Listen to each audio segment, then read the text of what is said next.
This is Moshe coming to you from Israel in the Galilee on the 25th of October. It's 10:09 in the morning here, Holy Land time.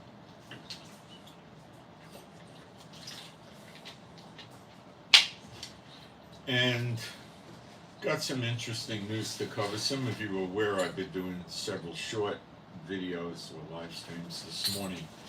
So I was led to do that, and I did it. And I was led to use that subject matter, which I did, and I think you probably would enjoy that.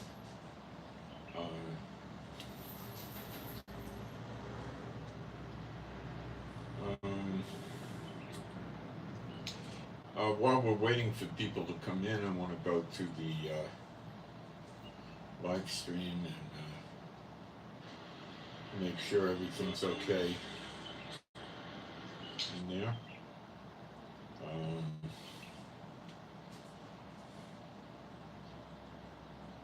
Just give me a couple of seconds. People are probably still watching the other live stream I just did, but I'll be finished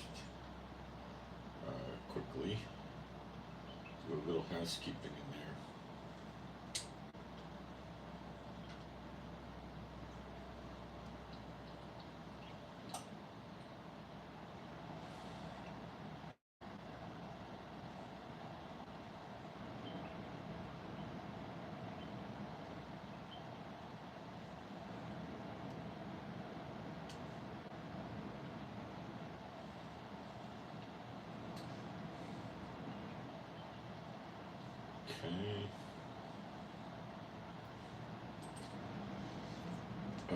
My understanding is that YouTube only sends notices out for a particular channel 3 times a day, so people may not be getting the notice, because I think I did about 4 already, 3 or 4. I did at least 3. So, but they'll check the channel.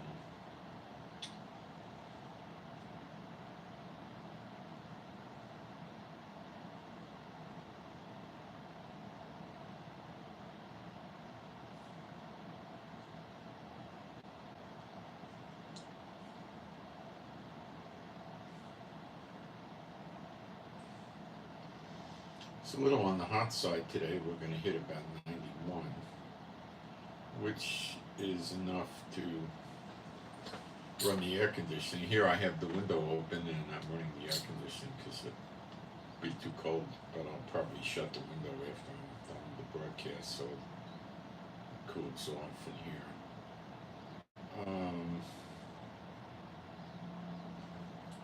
Let me see about changing this.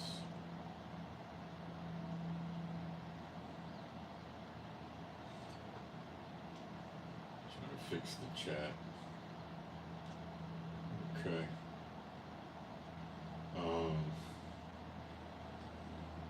They've been changing the YouTube app, and I don't see it telling me how many people are in the live stream for some reason.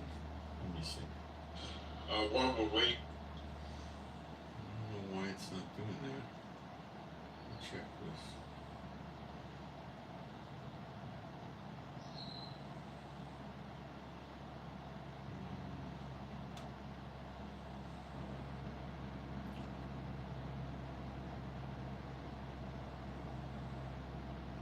Tells me I have premium controls, whatever that means.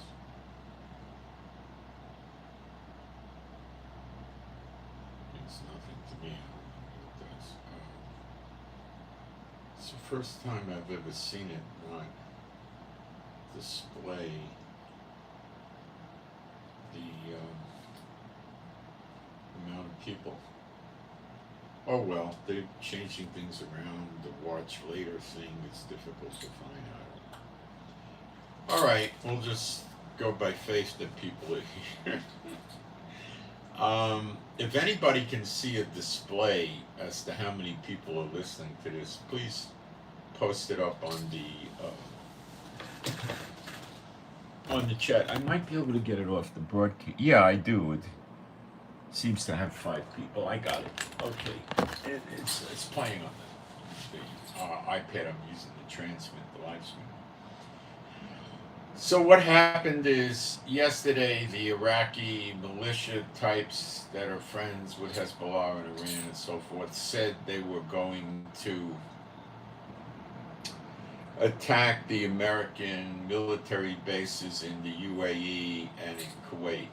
Now, over the years, I've noticed that the amount of troops in these countries from America is 2,500 to 5,000. It varies. How many are in there today? We don't know. And they're probably spread over several bases. What kind of armament and weapons they have, your guess is as good as mine. I don't know. So what's happening? What's going on? They're expanding the war. They want America to leave the Middle East and not get involved. They want to run Israel off the Middle East, in which case they'll next destabilize oil prices. They'll get Saudi, Kuwait, Bahrain, Qatar, UAE, Oman, Jordan to reduce the amount of oil they sell drastically, which will spike the oil prices up, probably double them. And that'll be disaster for the European and North and South American economies, South and Africa too, and lots of places. The friends like China, North Korea will get oil from these countries at sweetheart prices. Russia likes this because if he gets into a war with NATO and gas is very expensive and Europe doesn't have much gas, and it'll help him. Okay? The master plan here, based on Bible prophecy, is that the axis of evil, which under terrorist-sided offenses Iran's the head of that snake, are going to keep expanding the war in the Middle East until they could suck America in. A snare. And America would have a big commitment of aircraft, naval vessels, and troops in the region, not just in Israel, but in the region. And they would be attacking the terrorist groups and stuff like that. And then China would open their front up by attacking Taiwan and probably Japan. North Korea attacks South Korea. Russia starts attacking NATO, and America's spread out very thin. They're in 3 fronts. Okay? And I don't think America can handle that. I don't think so. In addition, many major news sources, the big ones, are saying that the open door policy in America with the border with Mexico could have led to many jihadists and terrorists entering America illegally. They're sleeper spies, and they could activate them to do what? Blunt terrorism, just running around the streets shooting people. There's plenty of guns in America. It's not hard to get guns. That's one possibility.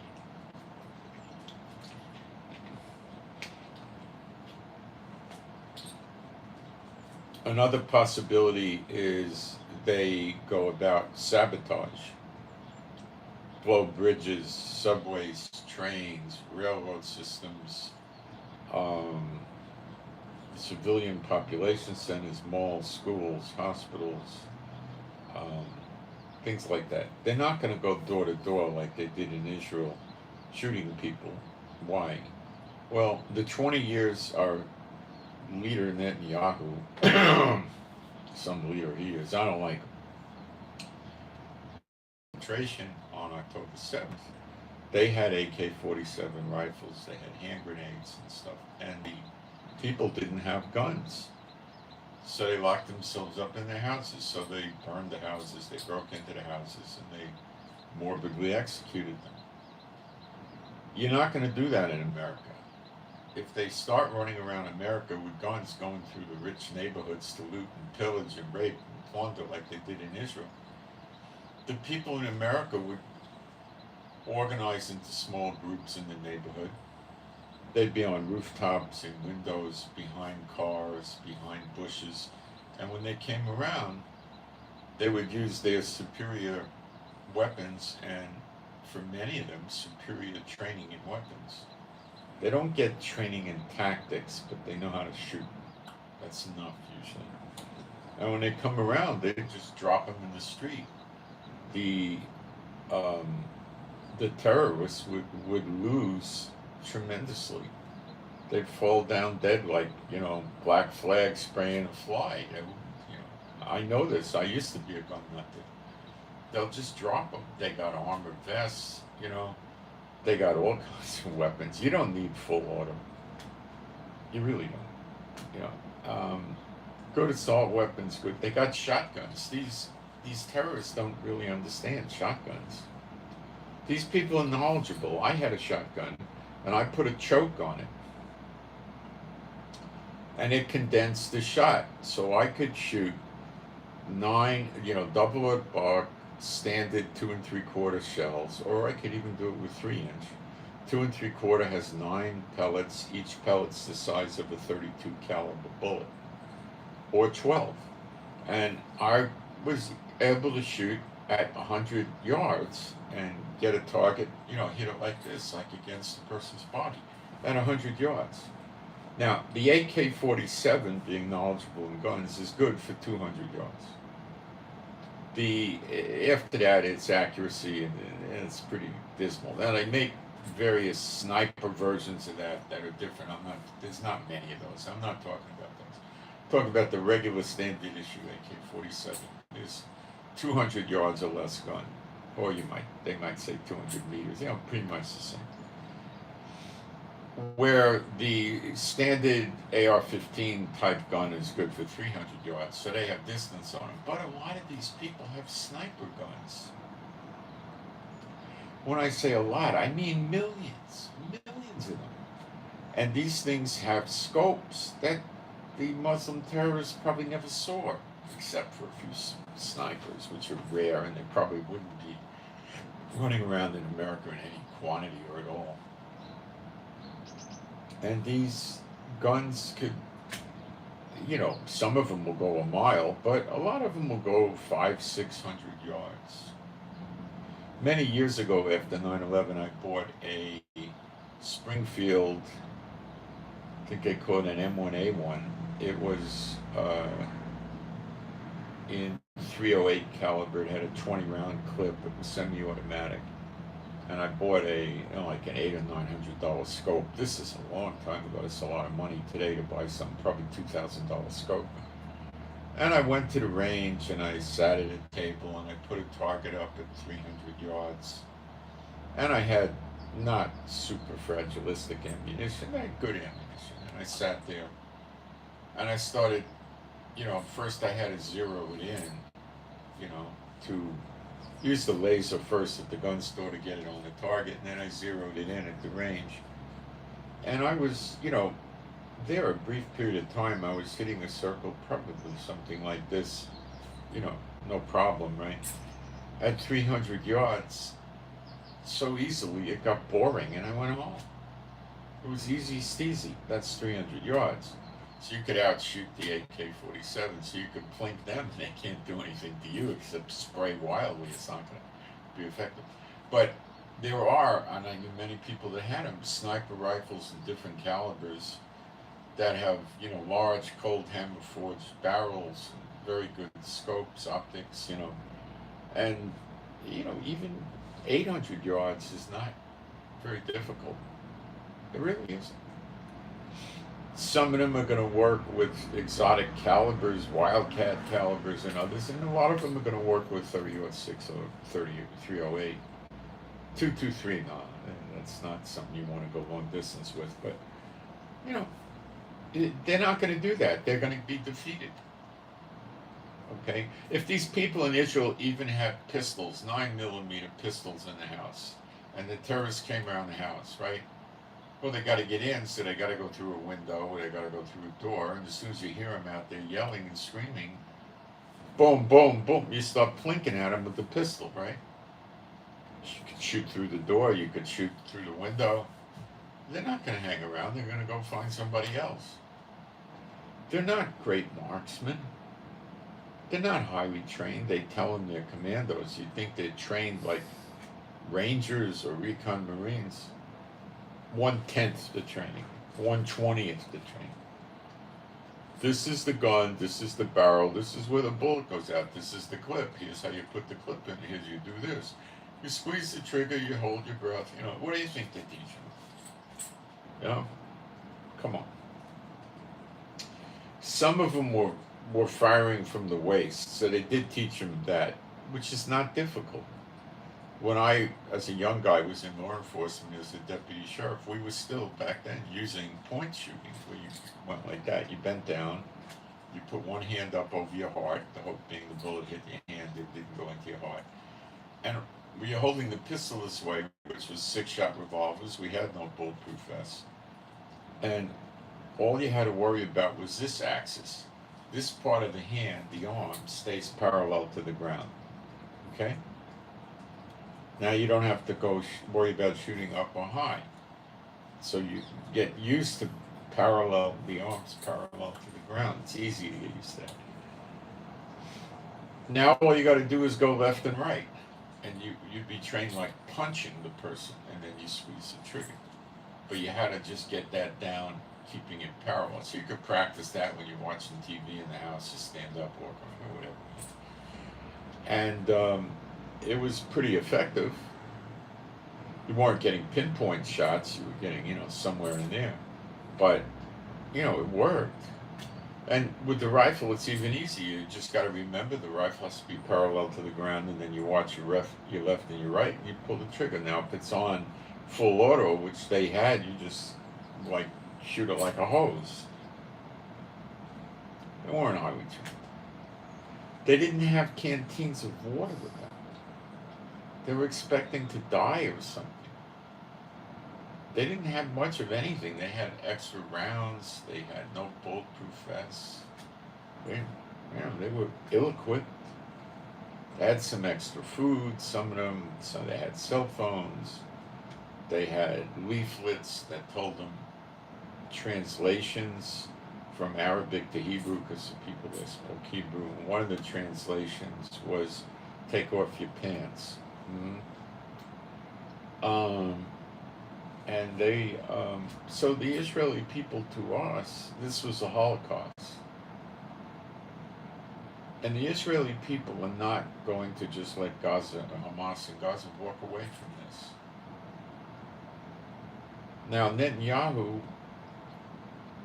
if he could make brownie points with Biden, in my opinion, it's just my opinion, he would. Now, every time we start to do the invasion, we get a delay for various reasons.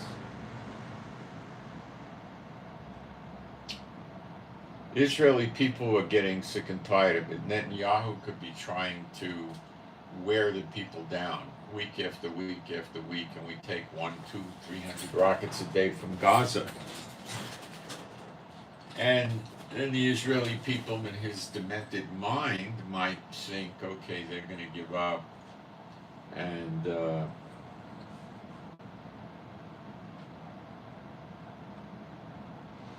just say, okay, let's just walk away from it. Now Hamas is saying that they'll release the hostages if the fighting in Israel at the Gaza line. In other words, we stop bombing them and we stop attacking them and fighting with them and all that.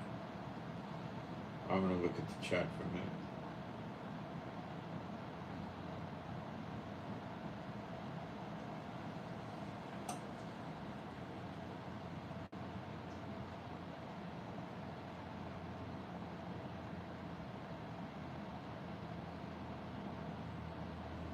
Somebody posted, I'm not going to block you, but I'm going to take it down because you're putting an incorrect post up. Okay, the old Babylon is in Iraq. I don't know what you're talking about. Okay, look, you're putting trash up in my chat, okay? You're putting in the Noahide laws. There's no Noahide law in the book. From Genesis to Revelation, it doesn't exist.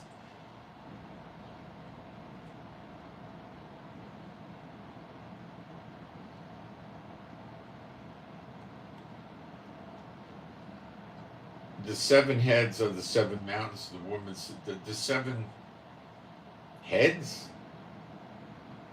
Does that say heads, that she sits on 7 heads? Let's read it.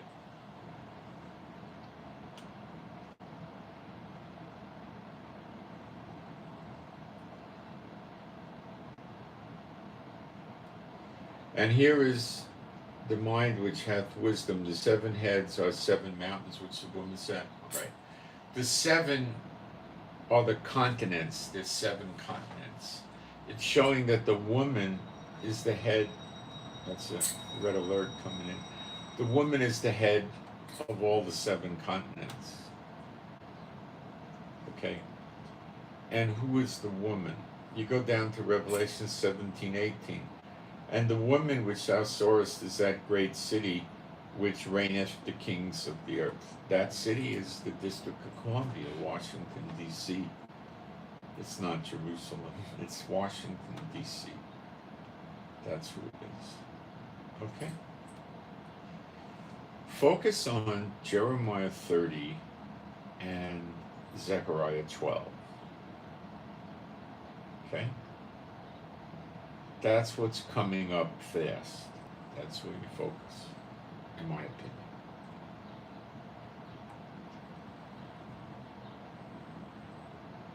But they have the wrong interpretation. Good, okay. The Torah is the 5 books of the Bible. Okay, I think you probably mean the Talmud, which is an extra biblical book that the rabbis follow that contradicts the Bible. I think that's what you're referencing. But, you know, try to be pretty clear when you put these things up, because, you know, you can confuse people. And it's my job not to have that happen, okay? Noahide laws don't exist in the Bible. It's nonsense. All right? All right. So what we're going to see is more expansion here of the war. And right now, Biden wants to look like a hero and save the 200 plus hostages. And that's great, except it's not going to work, because they're going to want to negotiate. And when they start negotiation, what they're going to say is, we want a ceasefire. And then during the ceasefire, they're going to get better prepared. And they're going to say, we want food, we want fuel, and they're going to build more rockets and get ready for the fight. Okay?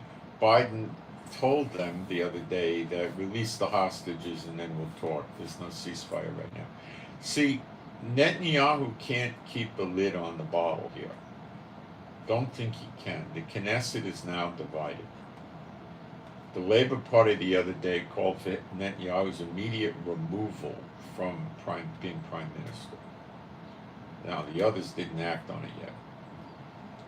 In Haaretz newspaper today, they said Netanyahu is spending half his time protecting him remaining as the prime minister. He has 3 open criminal cases in process now, which give him a total of 16 years in jail. So he is pretty safe and secure as long as this war continues. The Israeli people have a policy that they don't want to change a prime minister during a war.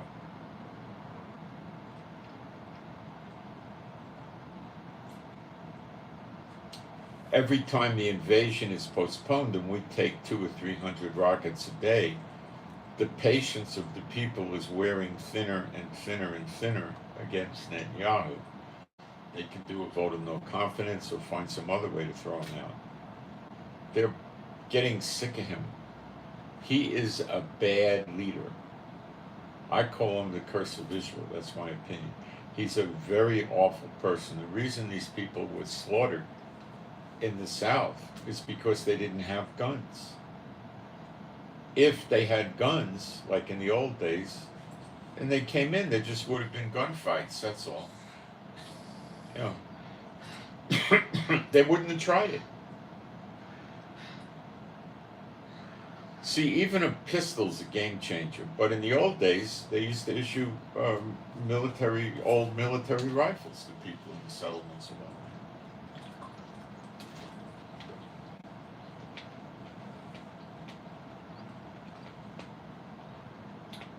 I worked in you would say it's like being a reserve cop in Israel many years ago when I was younger, and I carried an M1 carbine, which is a 110 grain bullet, full metal jacket, traveling in 1900 feet per second, and it's very potent, and it goes through the standard bulletproof vest, which nobody had back then anyway. And it was semi-auto. It had a 10-round clip, and then I had a bandolier on the stock with 2 extra clips, so I was carrying 30 rounds, which was fine. You know, but a lot of people in the territories were getting the Uzis. I think they're probably old and dilapidated by now, but back then they weren't. This is going back quite a few years ago, in the 90s. And they had different assault rifles, that old M16s and stuff like that. And the soldiers, when they went home off the bases, would carry guns back and forth with them. So when you went on the buses, you got on the bus and there was usually 5 or 10 or 15 soldiers carrying assault weapons in full auto on the bus. And when women left the military base, they had to have 1 gun for every 3 women. So they had to travel a group of 3. One of them would carry an Uzi. The Uzis were, I think, 30 or 40 round clips, and they had tracers in there. And the clip was in the gun, but no round in the chamber. Then they had another clip attached with a metal attachment. So you would eject the first clip, rotate, shove it back in, and you had the second clip. So we ran around like that. The buses, you know, safe. You went into the bank. There was always soldiers on line at the bank getting money or something, right? Cashing a check or whatever. Who's going to rob the bank? So then they started with the gun control. Netanyahu did. And he was saying, well, we don't want to be like America shooting each other. You see, he has a complete lack of understanding of America. And the people in America and Europe really have a pretty deep misunderstanding about Israel. I'll tell you right now. Okay? And the buses were safe, even in the territories. And the bus drivers carried a pistol, too. So then what happened? In the gun control, how did it end up? They, instead of letting the people be armed on the buses, they started building bulletproof buses. Isn't that stupid? That's Netanyahu. He takes actions, and you have to scratch your head and ask yourself, what is he doing? Whose side is this guy on? What is his problem? You know? And there's a lot of people that'll talk in Israel, just like I did, that this gun control is really wrong, and he's still bearing down on the people with all this. He should just say, any Israeli citizen that wants to go to get a gun, get a police records check, go to the gun store, pay your money, and walk out with the gun. He's not doing that. He's rotten to the core. Rotten to the core. And the people voted him in, so now they got him. No, we can't invade Gaza today. We can't invade Gaza today. We can't invade Gaza today. We can't. You see what I'm saying? Every day, 200-300 rockets from Gaza. We can't invade Gaza today. Why? Well, new development.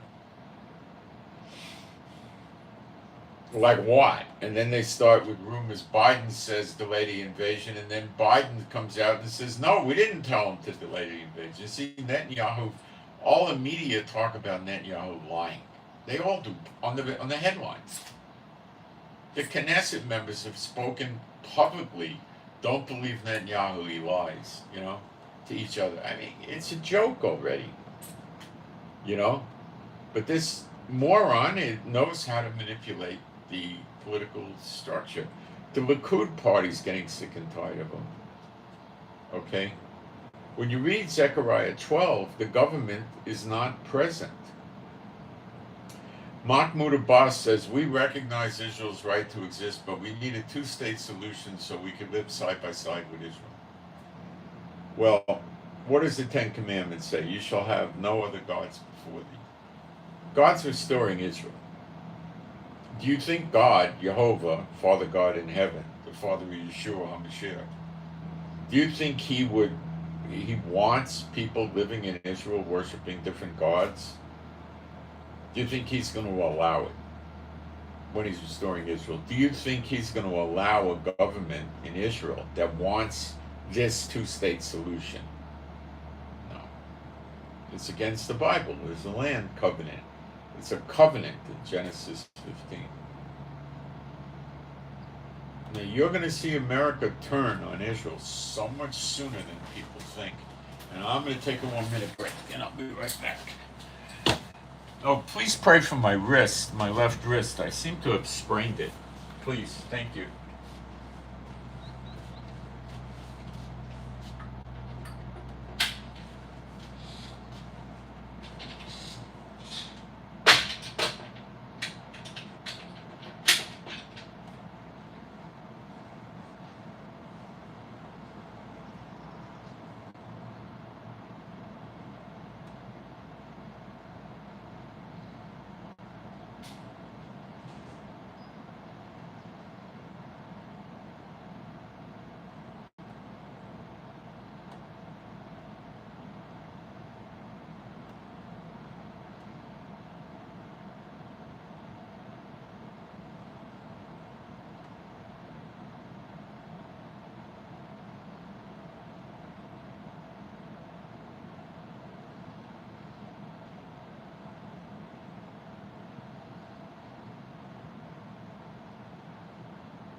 Let me check the chat.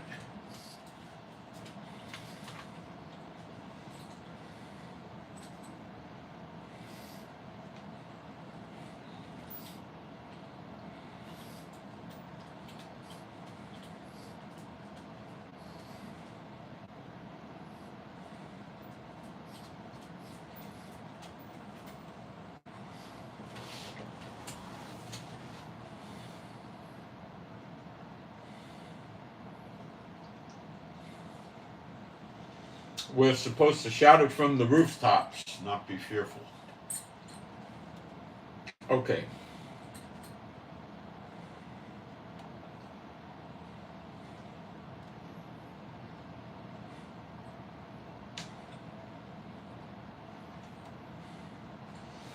Israel has every intention of occupying Gaza after the battle. There's nobody that's going to convince the Israelis that Hamas is not going to start the attacks again if we just pull out.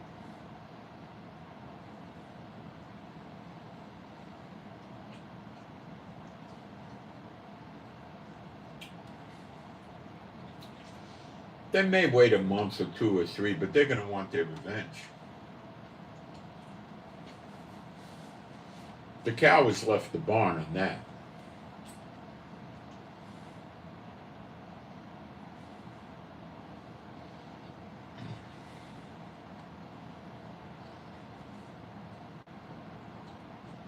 If they release the hostages, whatever little leverage they have from that is gone. They're using the hostages to stop the invasion because they're in tunnels, 300 miles of tunnels. They're about 100 feet down. The bunker busters aren't doing much. The tunnels are reinforced concrete.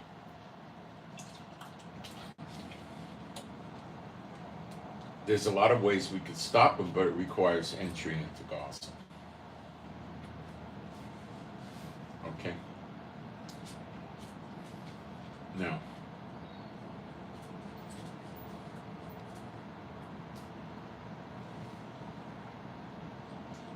they're taking advantage of the situation and they're milking it. And there's basically 2 possibilities as to why there's delays. One is Biden, one is Netanyahu. 3 is together. Now, why could America want to delay?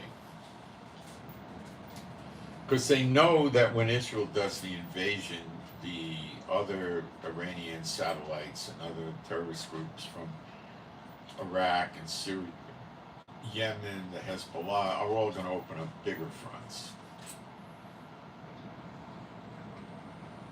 And they got to stop that or they're going to lose control over the Middle East, the great voice to hammer the whole earth.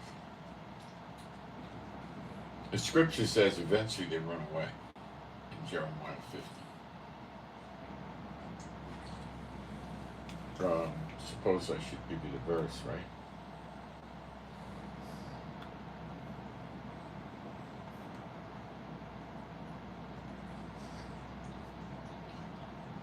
Jeremiah 50:44. I'll read it.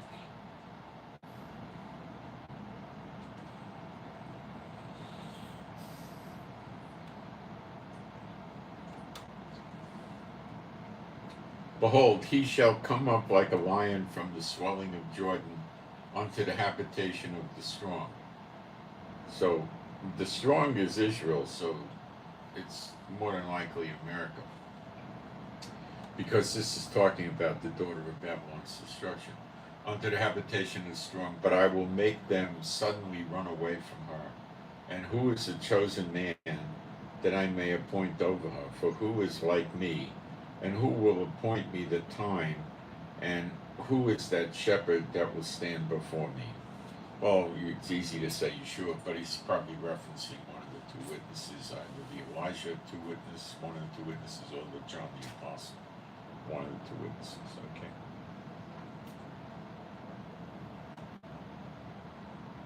All right, when you read, and this is where the church falls down drastically, and they're going to be mad real soon, like weeks maybe.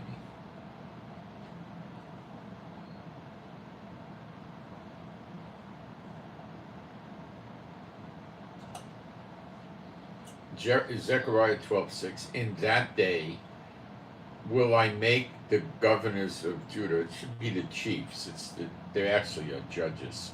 God says in Isaiah 1, he's going to run Israel again with judges, like at the first with Moses and Aaron. They were prophets and judges. He also says the 70 councils. I'll read you that in a minute. Will I make the chiefs of Judah like an earth of fire among the wood, and like a torture fire in a sheaf?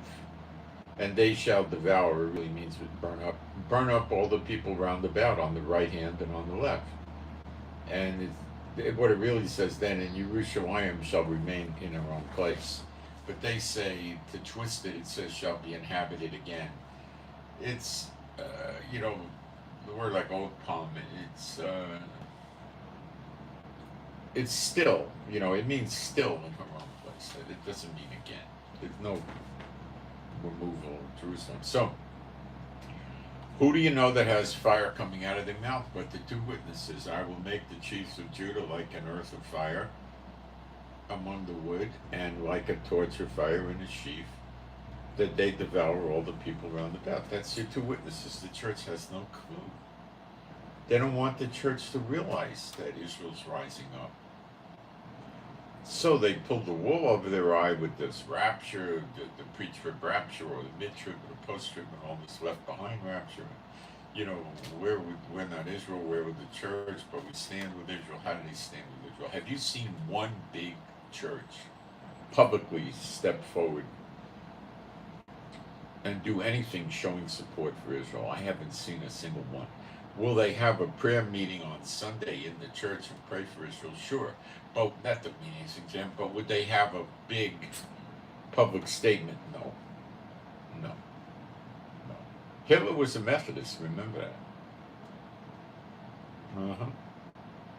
I never heard of the Methodist Church excommunicating Hitler. Yeah.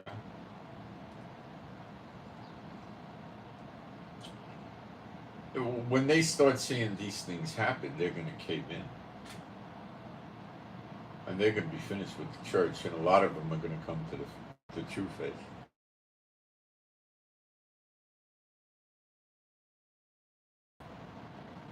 Put the pieces together.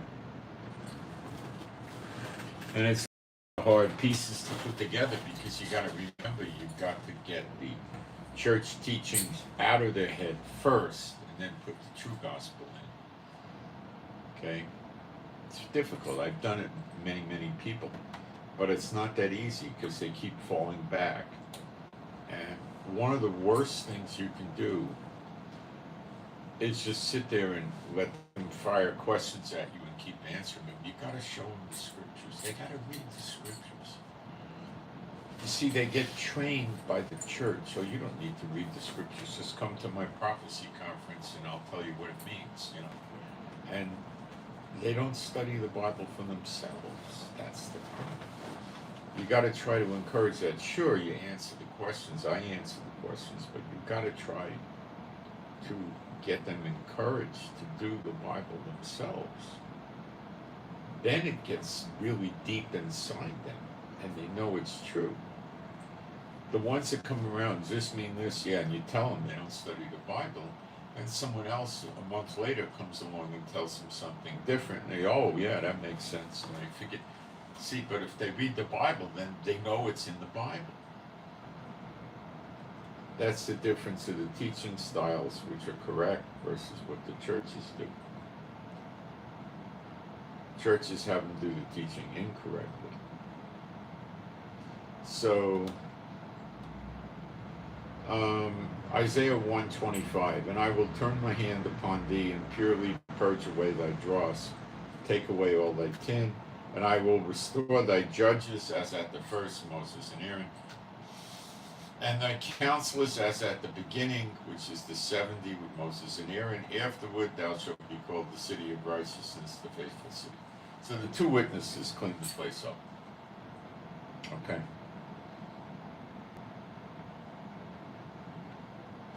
God is not in these times going to allow a government that wants to coddle and cater to people that are worshiping other gods in his land and building idols and monuments and stuff to these other gods. He doesn't want that. He won't put up with it.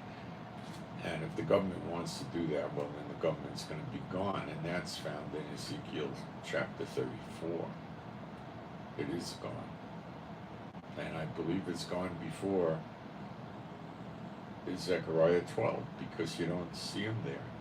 All you see is the two judges, the two witnesses, running the country. No, maybe the government submitted, I don't know. But we don't see this government in control. The government here is voted on by people. You have atheists, you have false god worshippers, you got every crazy thing voting and forming this government. That's not how God does it.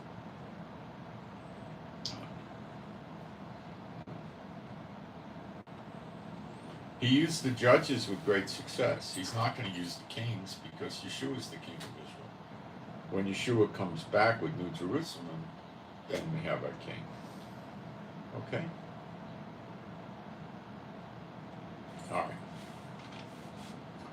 So it's going to get fast, and there's a lot of ways America and Israel can fall out. I can't say at this point today exactly how the fallout's going to come.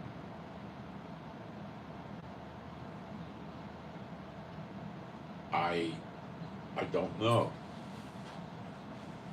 One good reason is, let's say we take Gaza over, we invade it, and they tell us, okay, it's time to go out. We got to rebuild Gaza with the EU and the UN, and they say we're not leaving. That's one way. The good, likely way. Is America going to fight these battles? I'm pretty sure. If the hostages get killed, Trump will be out on TV. Look what Biden did. I could have got those hostages out, and this, you know what I'm saying? So Biden's election coming up November, 24th, so it's roughly a year away. And he wants to make himself look good, I'm sure. The feasibility of getting the hostages out is minimal.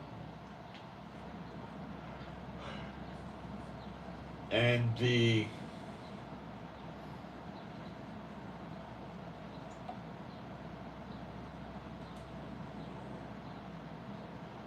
I just don't know how to do it. Now, the negotiating with them is not going to work.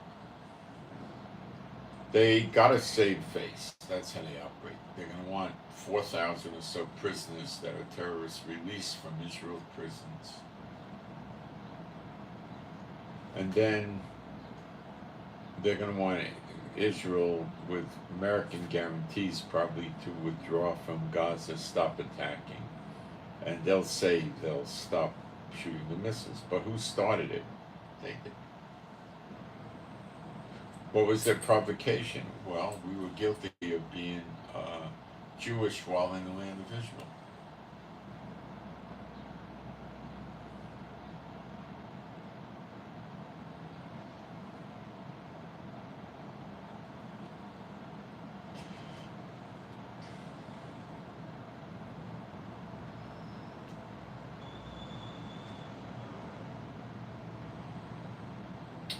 So in a small way, we have a front in Syria. In a not so small way, we have a front with Hezbollah, and we have a front with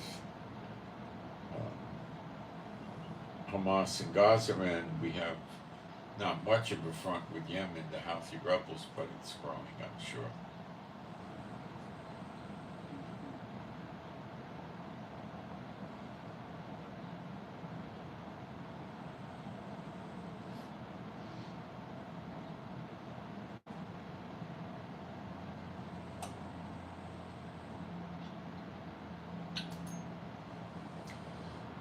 So, all I can tell you, this is it.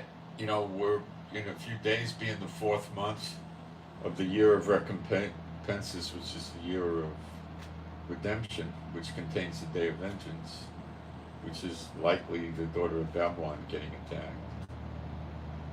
And America looks like they're getting sucked into a front in the Middle East, which is beneficial to North Korea, China, Russia, and Iran. I think invading Iran is off the table. There's too much underground in Iran. They might have 1,000 miles of tunnels or more. And they have airstrips under the ground with fortified concrete. They got weapons factories, facilities. You have to go in boots on the ground to demolish that stuff, and they're not going to do that. It would take, I mean, maybe 250,000 troops with a lot of tanks and air, but probably 500,000 or 1,000,000 troops, and America's not going to do that. So, if anybody wants to put questions up in the chat, I'll try to deal with them.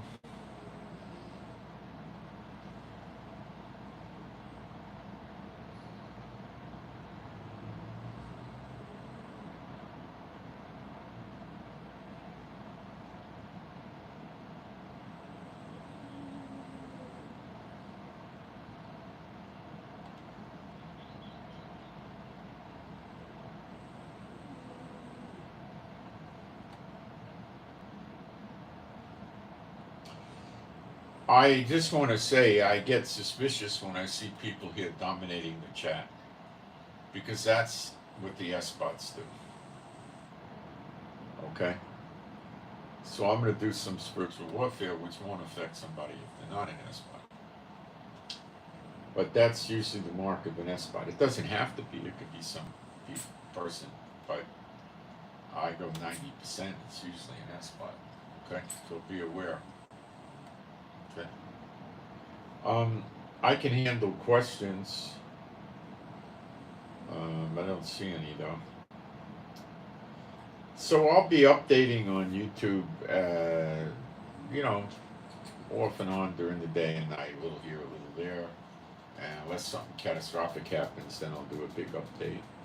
And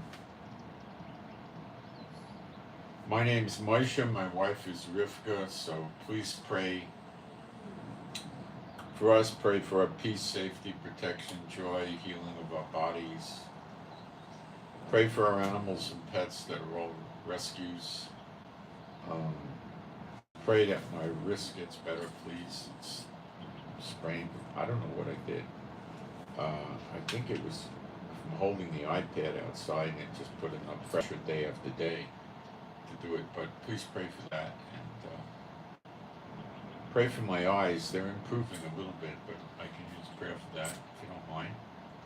And what else? Make sure you subscribe and click the notifications bell. And if you really want to follow the war, join me on Telegram. Send me an email. My email's in the description box on the bottom line. It's Israel Giving, one word, with the number 7 at Gmail. You download Telegram Messenger, send me an email with Telegram in the subject header, and I'll send you the invite link and you're in. It's all free. And 700 million members, and nobody has any trouble there.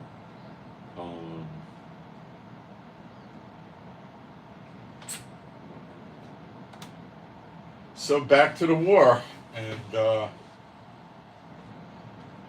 if you have questions, you could email me, and I'll probably reference you to the appropriate Bible study on my website. And but I might answer your question. Depends how complicated it is. If somebody's going to say, "Is so and so the daughter of Babylon?" I'll probably send you to the website because it's a long email, and I got the water cover, the Bible, it's a lot. But I try to answer people's questions. I do. Okay? A good teacher will drive you to read the scriptures. Okay? And we're watching these things unfold, and things are going very fast now. Very fast. Okay? Very fast. Ultimately, the scripture says they shall swoop down on the shoulders of the Philistines. So it's going to happen. That's Gaza. It says Philistines on the west. And that's Gaza. So I send my shalom to all those who love Yeshua HaMashiach, and I'm out. Thanks.